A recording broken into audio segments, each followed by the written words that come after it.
Hello viewers, আশা করি সকলে ভালো আছেন। আজকের একটা ভিডিও নিয়ে হাজির হলাম। আজকে কোনো রান্নার ভিডিও না। এটা একটা সাধারণত আমরা যে বাজারগুলো করি, বাজার থেকে কী নিয়ে আসছি সেগুলো আজকে দেখাচ্ছি আরকি।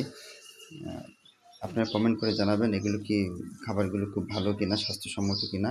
আমার যেটা মনে হয় সেটা খুব স্বাস্থ্যসম্মত খাবার সে হিসেবে নিয়ে আসা। এখনকার সময় সাধারণত কাঁঠালে সাধারণত ভিটামিন এ থাকে। পুষ্টিকর হিসাবে কিন্তু নিয়ে আসছি কাঁঠাল, নিয়ে আসছি লাল শাক।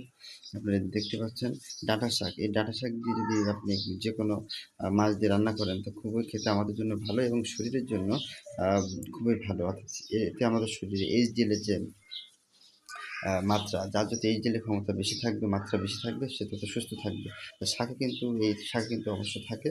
আম এর জন্য এটা নিয়ে আসছি খাওয়ার জন্য। আর পাশাপাশি নিয়ে আসছি ভেন্ডি।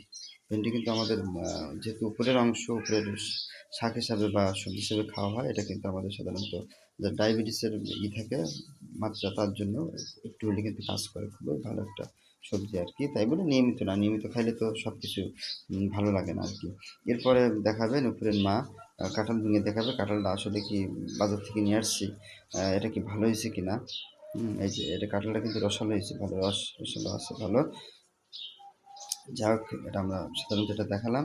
আর পরবর্তীতে দেখাবো যে কীভাবে কি আরও বাজার বা খাওয়া কীভাবে কি সেগুলো দেখানো হবে। আচ্ছা, এই ছিল আজকের ভিডিও বন্ধুরা।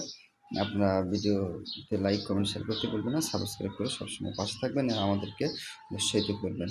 তাহলে নতুন নতুন ভিডিও নিয়ে আপনাদের মাঝে হাজির হতে পারবো। এর সম্পূর্ণ প্লেটে রাখতেছে, এগুলো আমরা পরবর্তীতে খাবো আর কি।